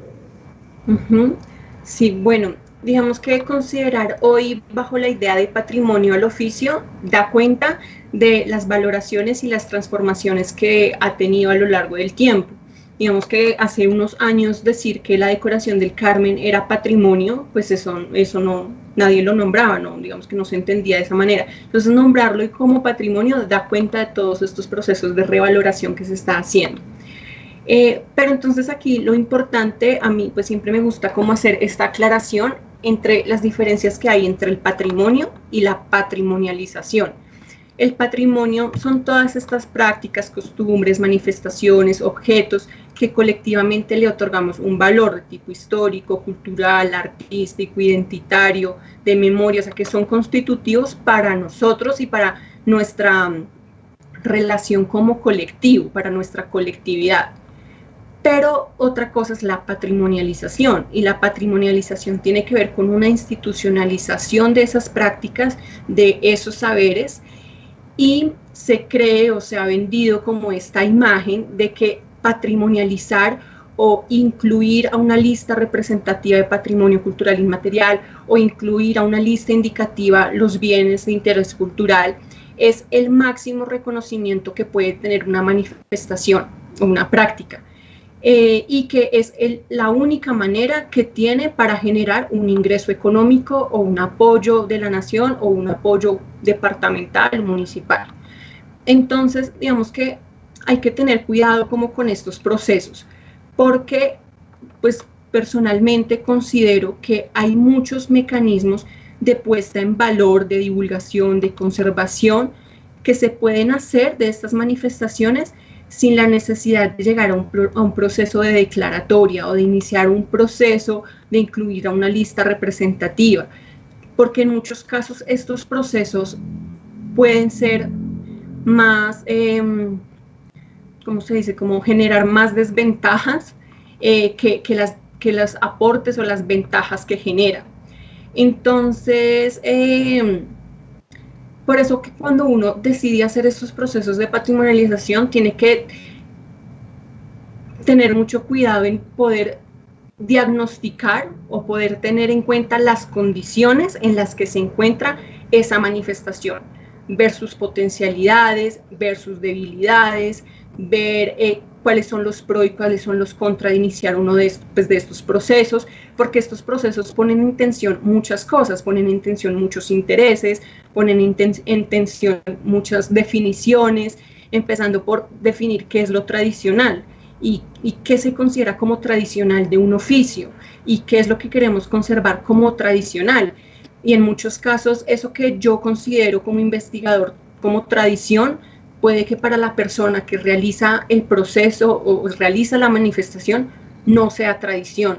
Entonces, bueno, son un montón de tensiones que se generan. Yo no digo que esté mal esos procesos, digo que hay que ser muy responsable y tener mucho cuidado cuando se deciden hacer, cuando uno se embarca pues en esto.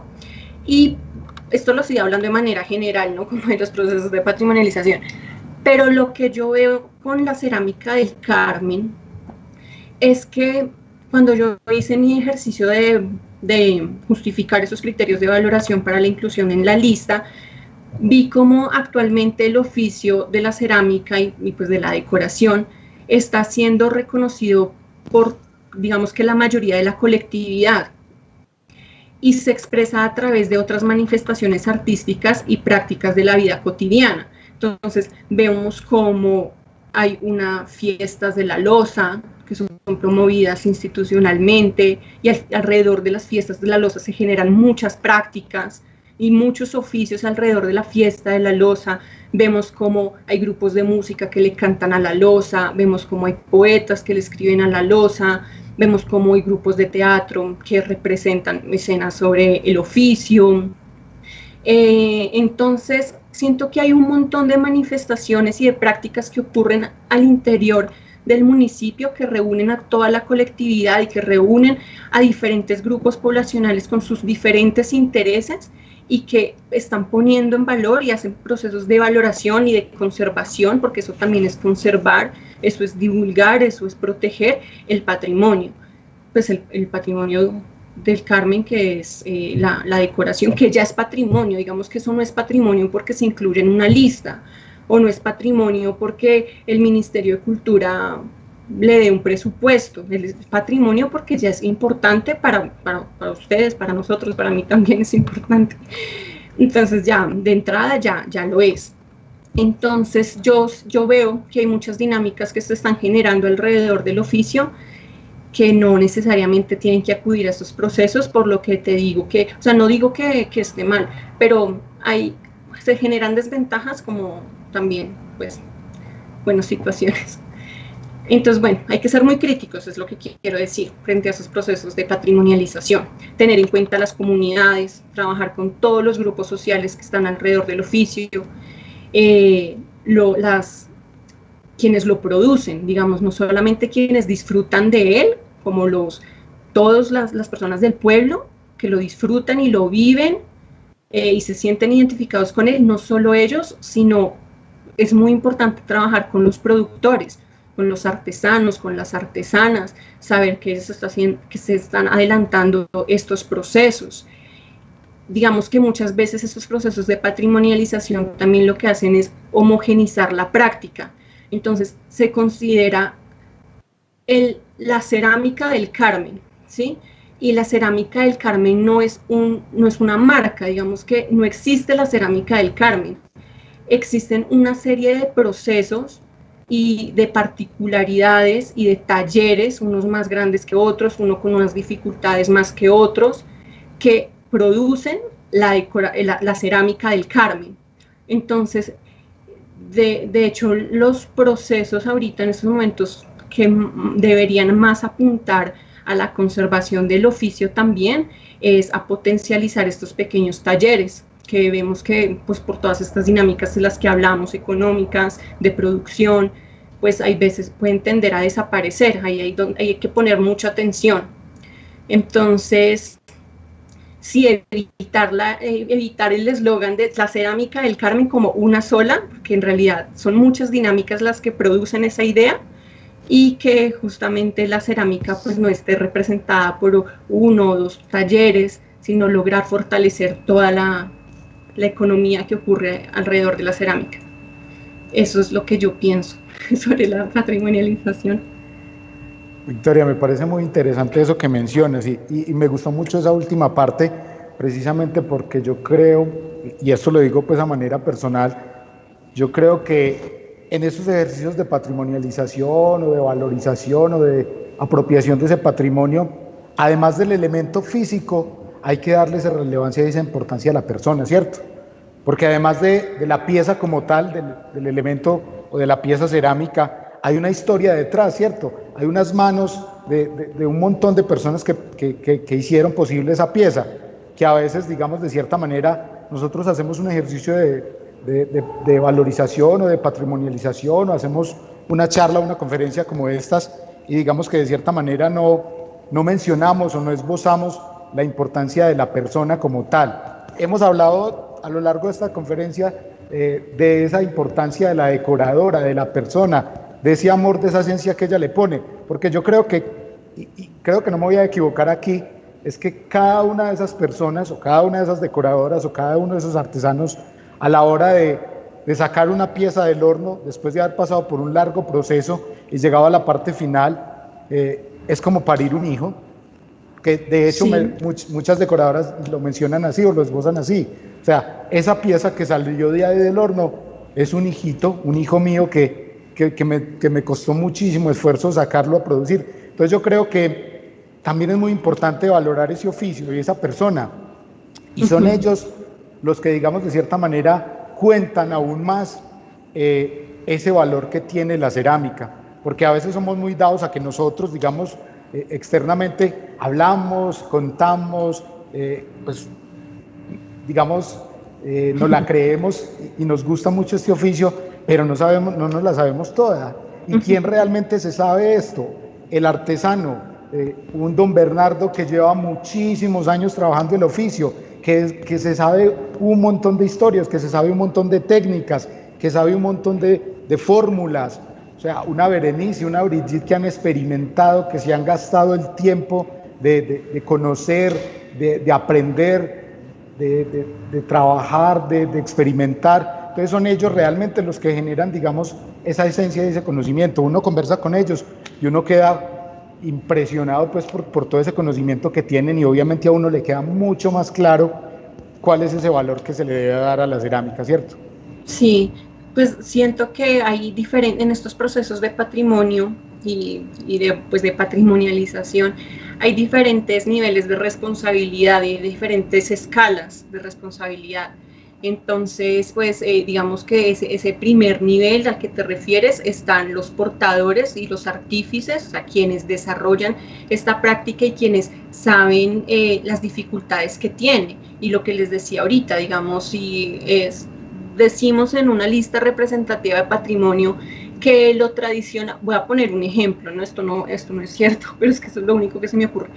Por ejemplo, que lo tradicional es que la materia prima con la que se produce la cerámica tiene que salir de la misma tierra del Carmen, por decir. Pero sabemos que en los talleres pues no trabajan de esta manera, justamente por esas dinámicas económicas a las que se ha tenido que ajustar el oficio. Entonces estamos hablando de temas de calidad, digamos que la tierra puede que no dé esa calidad en la pasta, en los materiales, entonces ya vemos cómo la pasta se consigue de manera industrial o se le compra a otras empresas, bueno, y eso solo lo saben ellos, pero uno en su idea de romanticismo y de creer que es que la tradición es conservar tal cual, o sea, estoy poniendo un ejemplo. Entonces, bueno, lo que quiero decir es esta tensión que se produce entre quienes formulan estos procesos y quienes, como dices tú, conocen efectivamente las dificultades del oficio. Y hay otros niveles de responsabilidad como pues la colectividad y la comunidad en general, y a mí me parece muy valioso cómo la gente del Carmen se ha podido apropiar del oficio desde diferentes intereses y desde diferentes prácticas, y esto quiere decir que para valorar el oficio no hay que ser solamente ceramista, no hay que ser solamente decorador, otro montón de prácticas que se construyen. Sin embargo, pues no podemos abandonar este primer nivel, digamos, que recae sobre ellos, como hablábamos al principio, y es lo que, pues insisto, que estos procesos de conservación y de protección también hay que recaer sobre fortalecer estas pequeñas empresas, pues no empresas sino talleres, pequeños talleres. Entonces sí, hay diferentes niveles de responsabilidad y todos pues deben trabajar en pro a esa valoración. Bueno, Victoria, yo creo que este tema ha sido muy interesante, muy importante, y quedamos con una sensación muy bonita, y ojalá todas las personas que nos están viendo a través de esta transmisión también hayan sentido este tema tan bonito de lo que es la decoración y lo que es nuestro patrimonio. Y le cuento, Victoria, que tenemos un listado largo de preguntas. Tenemos bastantes preguntas, pero me alegra eso, pues, que la gente esté interactuando con nosotros y esté ahí conectada y intrigada por todo este tema. Voy a empezar, Victoria, a leer esas preguntas que nos están haciendo para que estemos ahí, pues, como tratando de responder en la medida de lo posible. Vamos a arrancar entonces. Por aquí tenemos un primer comentario, unas 2 preguntas de una persona que nos dice: muy importante escuchar desde la visión de la antropóloga el oficio de la cerámica. Tengo 2 preguntas. Primero, ¿cómo se puede visibilizar más este trabajo? Y la segunda pregunta, ¿qué opciones hay para conectar la tradición de la decoración de la cerámica con plataformas tecnológicas y conectar artistas con consumidores finales? Bueno, no, en realidad el oficio de la decoración está siendo activamente divulgado a través de este tipo de prácticas que vemos. Entonces, todas las fiestas que se generan alrededor de la decoración, del oficio, los festivales de teatro, incluso en fiestas que uno cree que están aisladas o que no están en relación, como un carnavalito. O sea, todo esto genera también un turismo que hace que la decoración se empiece a dar a conocer. Entonces yo creo que esos procesos ya están nombrados, digamos, que la gente le cante a la cerámica, que la gente le escriba poemas a la cerámica. Esas dinámicas están ocurriendo al interior del municipio y que son iniciativas que están promovidas y que están gestionadas desde la misma comunidad. Digamos que también muy poco sirve que desde afuera uno llegue a generar todo como un andamiaje de divulgación si la gente de la comunidad no está haciendo ese tipo de procesos. Entonces yo creo que ellos pues van en ese proceso de divulgación sobre el oficio.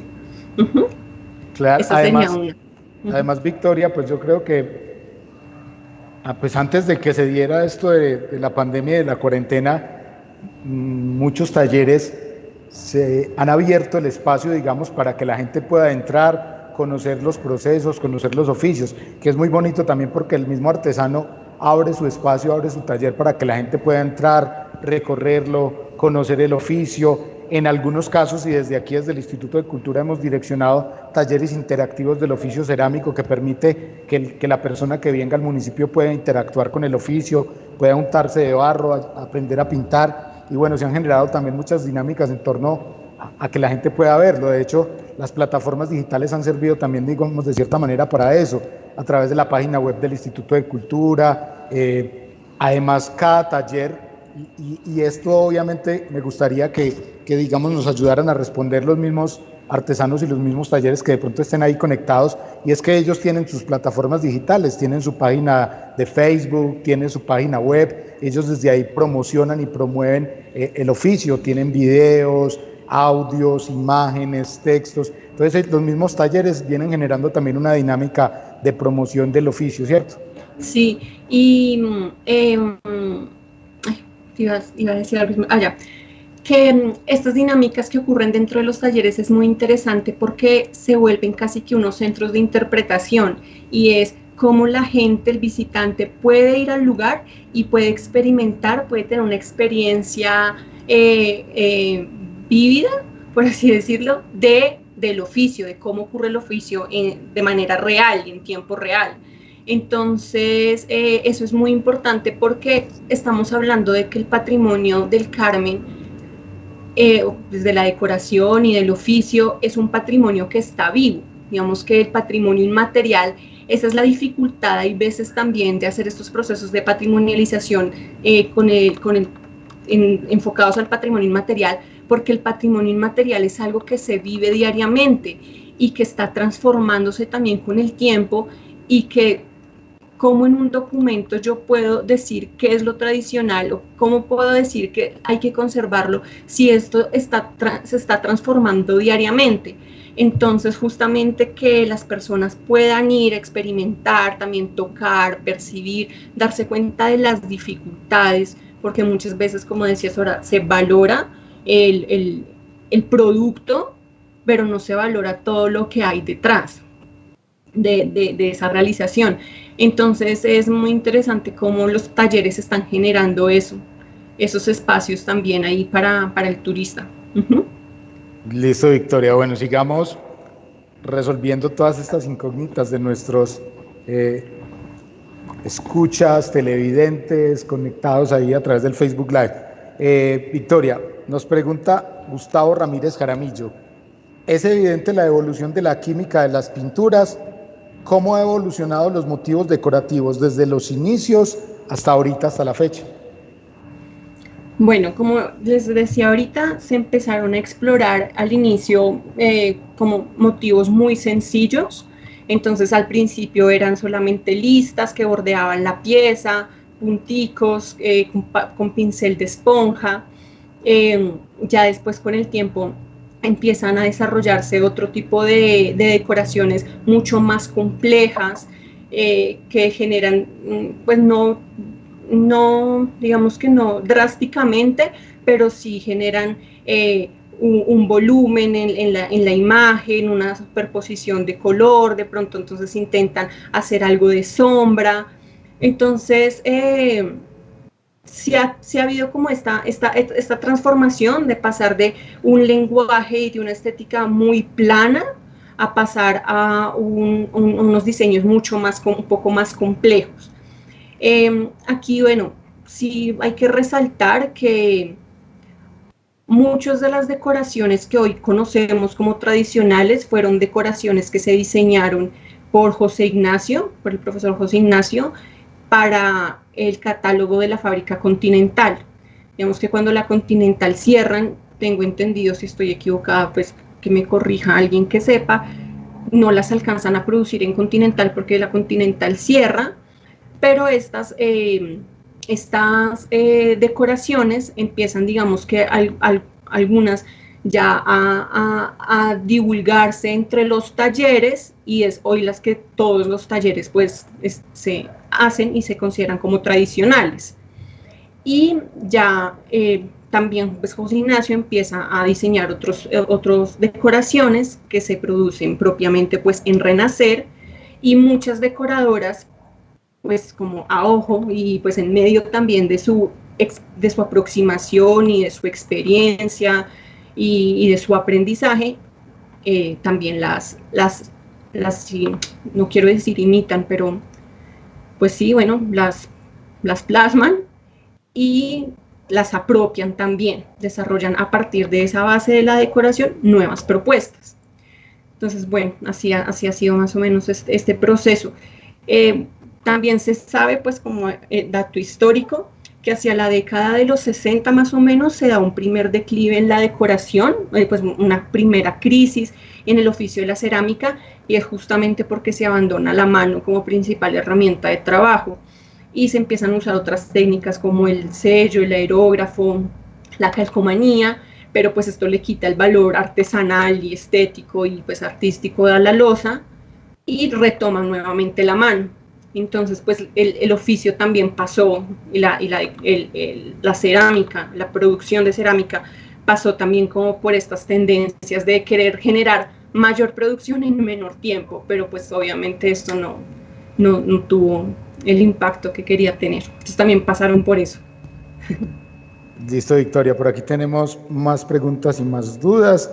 Nos escribe John Cuesta Quintero: felicitaciones emotivas por el espacio. Definitivamente la investigación y el compromiso de profesionales que resaltan a través de procesos conscientes y científicos estas prácticas.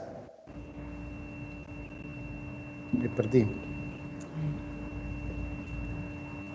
estas prácticas locales y tradicionales sobre la agenda cultural del país.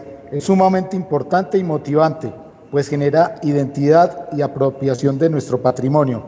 Celebro y aplaudo este tipo de investigaciones. Ahora pregunto, ¿cómo es la relación entre el proceso artístico y el oficio? Y por otro lado, ¿cómo es la evolución del oficio a su patrimonialización? Lo que de alguna manera convierte el oficio en un referente cultural y de identidad que por mi experiencia es reconocido a nivel internacional. No, ¿me repites otra vez? No. Bueno, vamos directamente a la pregunta. ¿Cómo es la relación entre el proceso artístico y el oficio? Y por otro lado, ¿cómo es la evolución del oficio a su patrimonialización? No sé, es que digamos que el proceso artístico de la decoración, ahí hay como una disputa o una tensión en cómo se hace, digamos, ¿es arte o es artesanía? Siempre han habido como esas discusiones. Digamos que más allá de la academia, se ha considerado que la decoradora lo que produce o su manera de expresión y su manera de creatividad la acerca a un proceso artístico, y así es como ha sido valorada la decoración de la cerámica, como un proceso artístico, creo yo.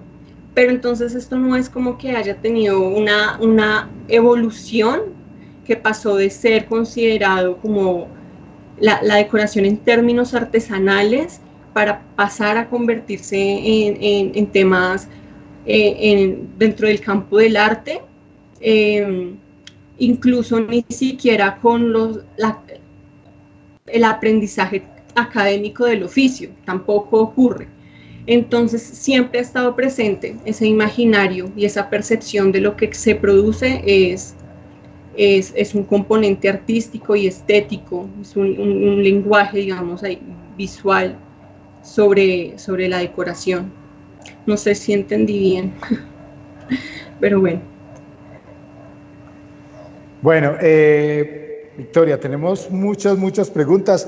Yo quiero agradecerle mucho a todas las personas que están ahí conectadas, que nos han estado preguntando. Quiero, pues, digamos, de cierta manera, sin ser atrevido, pues ya tenemos un listado grande de preguntas, así que vamos a tratar de responder las que ya, digamos, están ahí en cola, que están ahí esperándonos desde hace rato, ¿cierto? Porque tenemos bastantes, Victoria, mejor dicho, la noche va a estar larga. Ay, no. Bueno, seguimos entonces con Dora Granada. Pregunta, ¿cuánto se demora en sacar una vajilla de cerámica?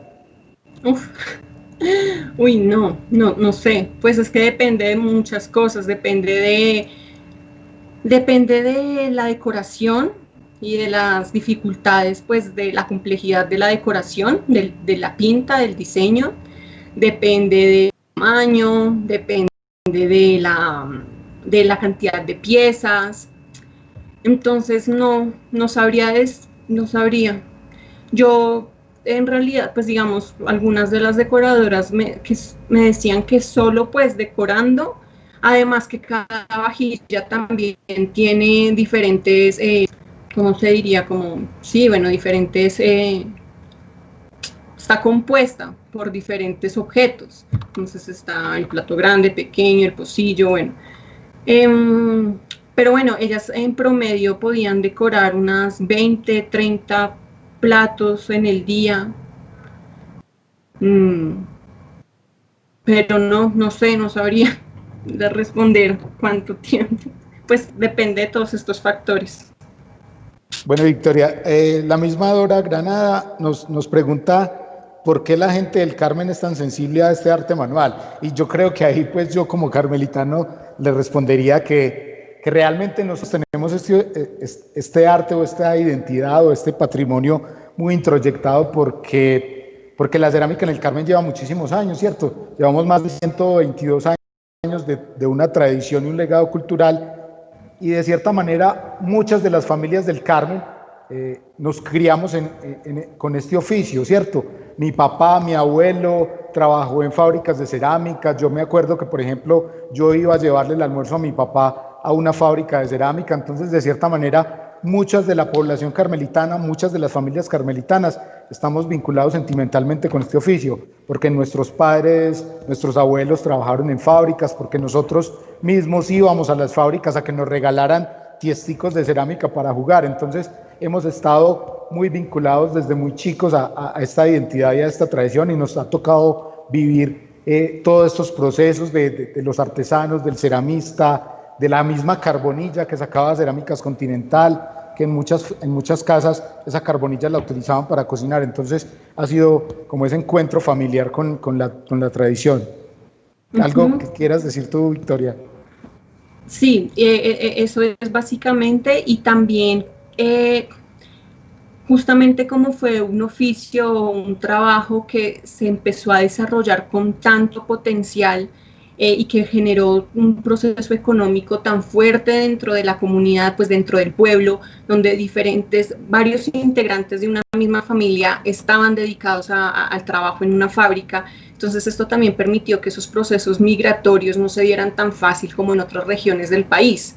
Entonces, esto quiere decir que hay una continuidad familiar. Digamos que las familias que hoy viven en el Carmen son las mismas familias que existieron hace 100 años, 118 años, cuando empezó el oficio.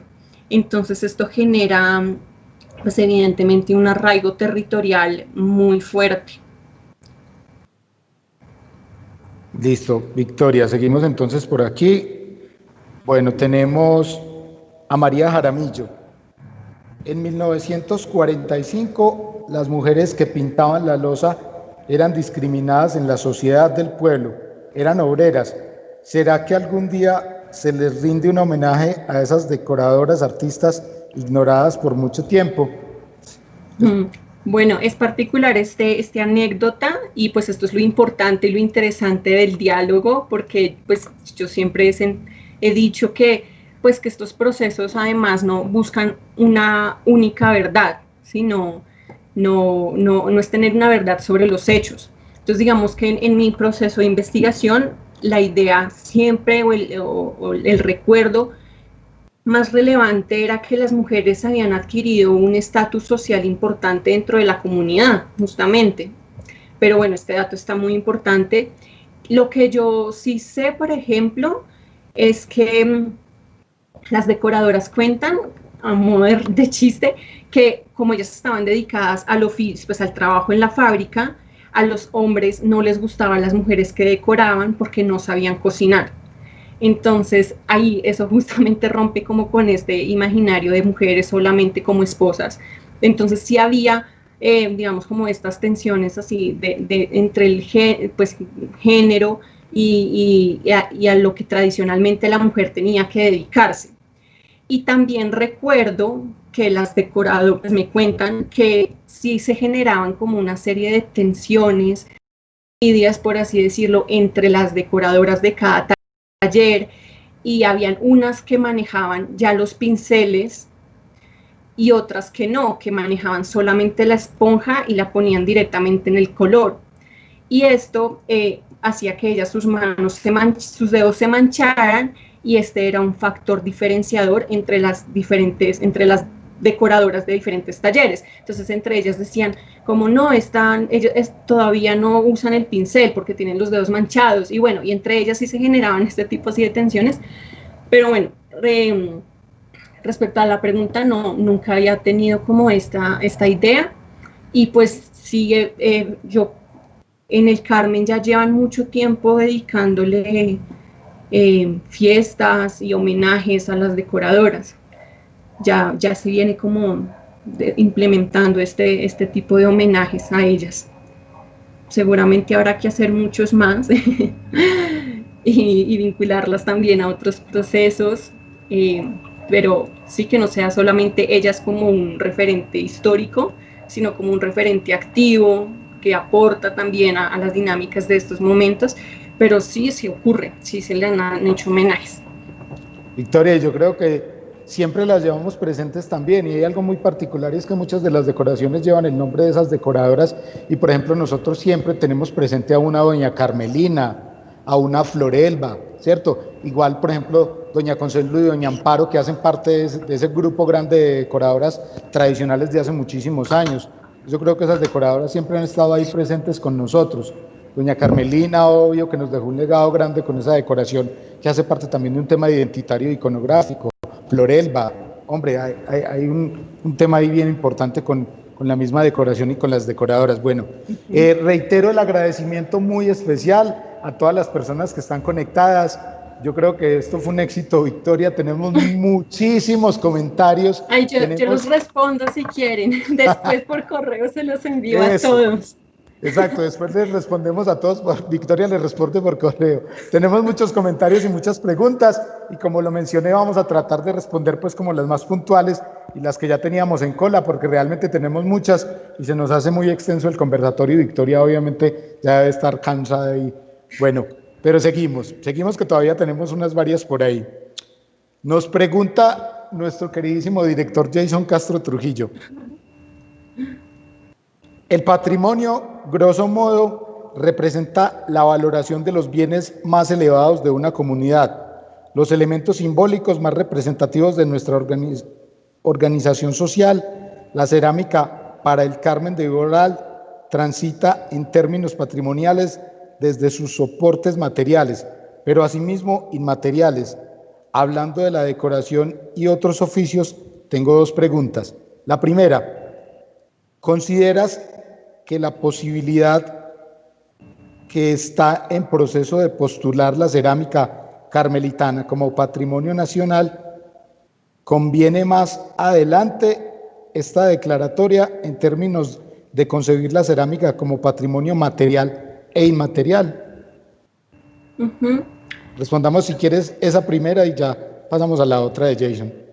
Listo. Dice más o menos como que si ese proceso hay que desarrollarlo después. O sea, te la leo de nuevo si quieres, sí, Victoria. Qué pena. ¿Consideras que la posibilidad que está en proceso de postular la cerámica carmelitana como patrimonio nacional, conviene más adelantar esta declaratoria en términos de concebir la cerámica como patrimonio material o inmaterial? Ah, ya, o sea que si se considera mejor material o inmaterial esa manifestación. Bueno, yo lo que creo es que es muy difícil, porque yo creo que hace parte de la misma arbitrariedad de la ley y de la norma y de esos procesos, y es separar lo material de lo inmaterial. Digamos que lo material, lo inmaterial tiene un soporte en lo material. Solamente a través del objeto, de la pieza, que podemos preguntarnos y podemos entender por todo ese proceso inmaterial que hay ahí.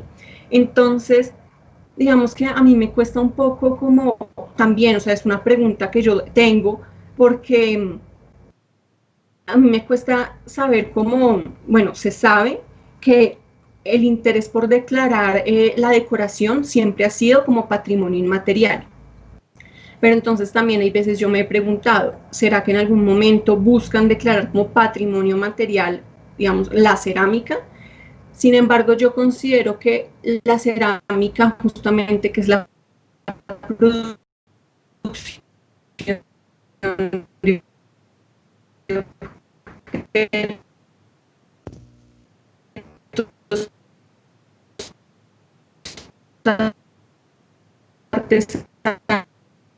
digamos, objetos artesanales.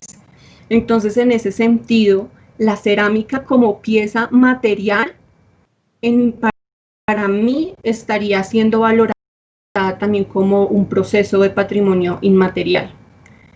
Yo en estos momentos lo considero así, porque no sé, siento que el interés, digamos, de conservar, porque ahí es la pregunta, ¿por qué queremos conservar? Y la pregunta por conservar sus orígenes está en los modos de producción del oficio, ¿sí? Porque si no se conservan esos modos de producción del oficio, pues se pierde el sustento material. Entonces, yo creo que tanto la técnica de decoración de la cerámica como el oficio de la cerámica, que da como resultado un objeto, debería pues considerarse en términos inmateriales. Pero es complejo, porque siempre está entre qué es lo material y qué es lo inmaterial, y no se puede separar lo material de lo inmaterial. Entonces, bueno, eso es lo que yo, pues sí, no sé si entendí bien, pero eso es lo que considero. Listo, Victoria, seguimos por aquí con otra pregunta.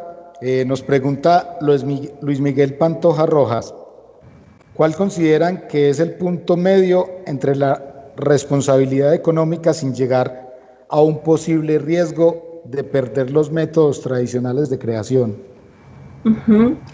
Sí, digamos que justamente también como con estas, bueno, no, esta es otra idea, pero como que con esta situación que estamos viendo con la pandemia, también ha puesto mucho a sobre la idea que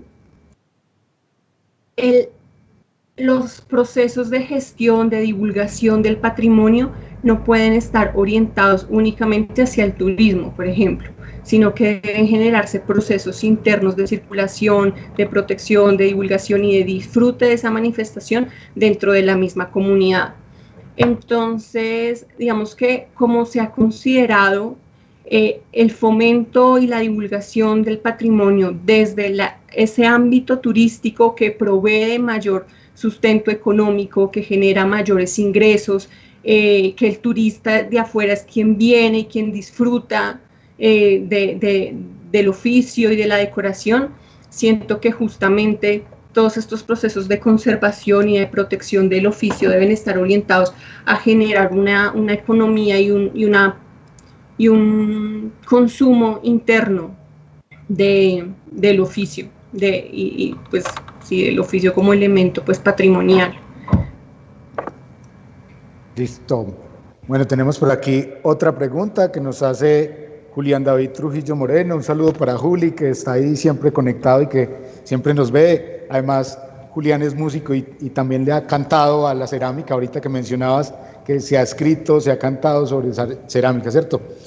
Bueno, Julián nos pregunta, a pesar de que en el Carmen ya contamos con muchos artistas plásticos, ¿por qué razón creen que este material no se aborda para piezas no utilitarias con más fuerza?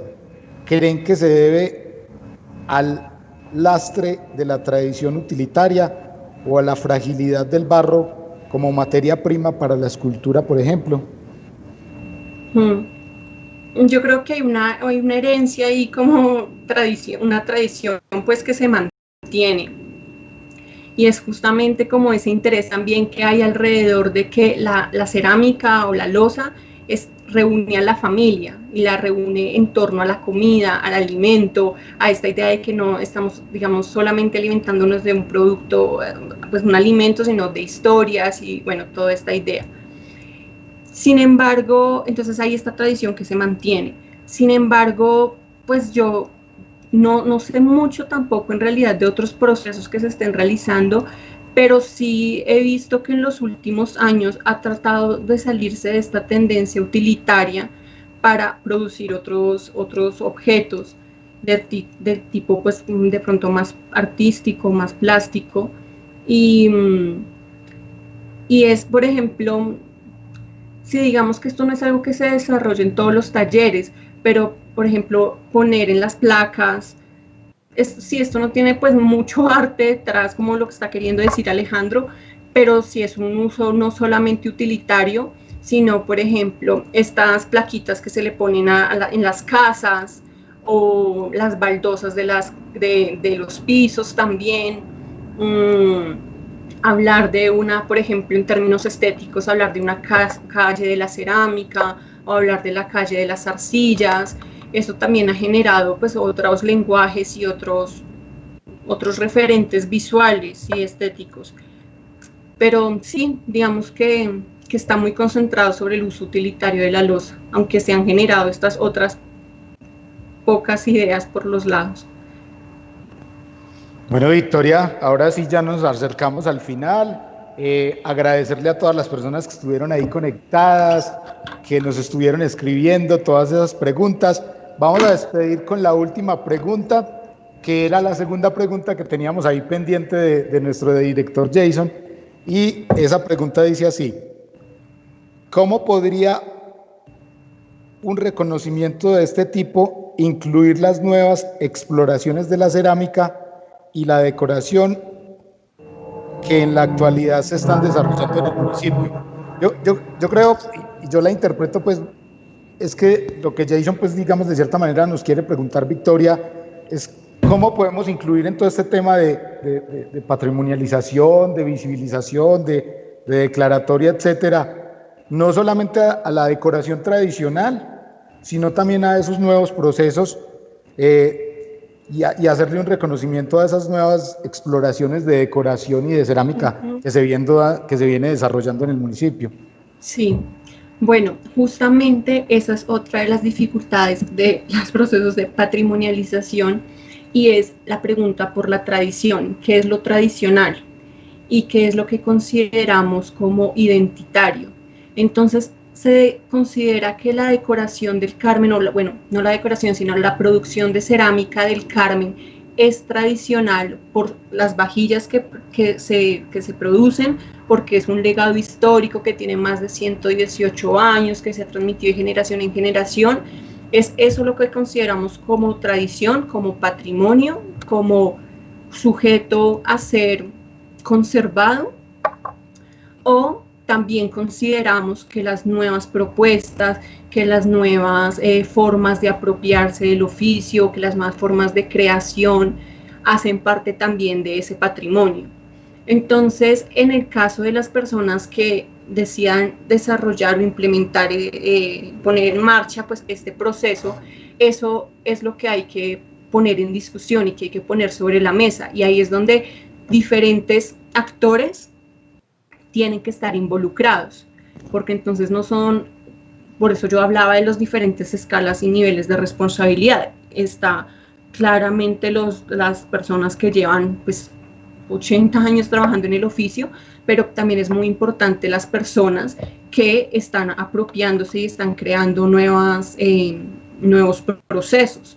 Entonces, sin duda, quienes desarrollan estas nuevas propuestas tendrían que hacer parte de esos procesos de definición, de diagnóstico, de inventario, de identificación del estado de la manifestación y llegar a acuerdos, porque finalmente los procesos de patrimonialización es llegar a consensos y llegar a acuerdos de qué es lo que vamos a conservar y cómo lo vamos a conservar. Entonces, yo particularmente considero que sí, que todas esas propuestas estéticas nuevas, creativas, deben estar ahí, porque justamente es lo que han permitido que el oficio de la decoración, el oficio de la cerámica siga vigente. O sea, la decoración, la cerámica sigue vigente porque se ha podido transformar y acomodar a las situaciones actuales, a todos los cambios económicos, políticos, sociales que vivimos. Por eso estamos ahorita pues, disfrutándola y con ella. Entonces, y estos procesos nuevos artísticos y estéticos hacen parte de esas transformaciones. Entonces, yo creería que sí hacen parte de eso, pero ahí es el reto de poner a dialogar todos esos intereses y de que en estos procesos estén todos los actores involucrados para llegar a esos acuerdos. Pero pues si me preguntan a mí, yo claro creería que sí, que deberían estar ahí. Bueno, Victoria, creo que así vamos llegando ya a la parte final de este encuentro de Historia Viva. Creo que fue un encuentro muy bonito, muy sentido, de muchas emociones y de muchos aspectos relevantes sobre esta tradición y sobre estas personas que trabajan la decoración. Victoria, no queda más que agradecerte, infinitas gracias por acompañarnos hoy en este encuentro de Historia Viva. Creo que el ejercicio fue muy bonito y la gente lo sintió así, mucha gente conectada, mucha gente motivada. Entonces, no, Victoria, muchísimas gracias, qué trabajo tan bonito, qué ejercicio tan bonito el de hoy, y ojalá esto de la pandemia pase pronto y que vuelvas a nuestro municipio y y poder conversar contigo y hacer un ejercicio bien chévere aquí con la misma comunidad. Sí, no, bueno, muchas gracias por la invitación. Para mí es muy apasionante hablar de esto, pues porque lo siento de alguna manera propio también. Como dices, pues mi familia hace parte de estos procesos también y yo tengo pues un pedacito de mí allá en el pueblo y me alegra mucho que como instituto estén generando este tipo de encuentros. Esto es conservar, esto es divulgar, esto es proteger el patrimonio y esto es una muestra de esas acciones que ustedes desarrollan diariamente para que siga pues en vigencia y en valor el patrimonio y pues la decoración y el oficio entendido como patrimonio. Entonces, bueno, muchas gracias y pues sí, a la gente, a todos, muchas gracias por acompañarnos, por estar activos, por las preguntas, qué pena a los que no les respondí bien, pero bueno, ya en algún momento se podría hacer, no sé si se pueda. Muchas gracias a todos. Bueno, muchas gracias, Victoria. No, agradecerle también a todas las personas que estuvieron ahí conectadas, agradecerle a nuestro director Jason Castro Trujillo, al Instituto de Cultura, a la administración municipal en cabeza de nuestro señor alcalde John Freddy Quintero, agradecerle muy especialmente a las personas que están detrás de cámaras, detrás de todo este trabajo tan bonito que hemos hecho aquí, a Fabián y a Laura que están ahí conmigo dándole duro a estos ejercicios. Muchas gracias a Fabián y a Laura por siempre estar ahí pendientes de todo este trabajo tan bonito que hemos venido haciendo. Y no, un agradecimiento muy especial a todos. Gracias, infinitas gracias, Victoria. Esto fue Encuentros de Historia Viva. Hoy tuvimos una charla muy bonita que se llamó Experiencias sobre las decoradoras de Losa del Carmen de Viboral. Y bueno, hasta un próximo encuentro de Historia Viva por allá en el mes de septiembre. Chao, chao para todos. Chao, Victoria, gracias. Chao, Hugo, gracias a todos. Muchas gracias.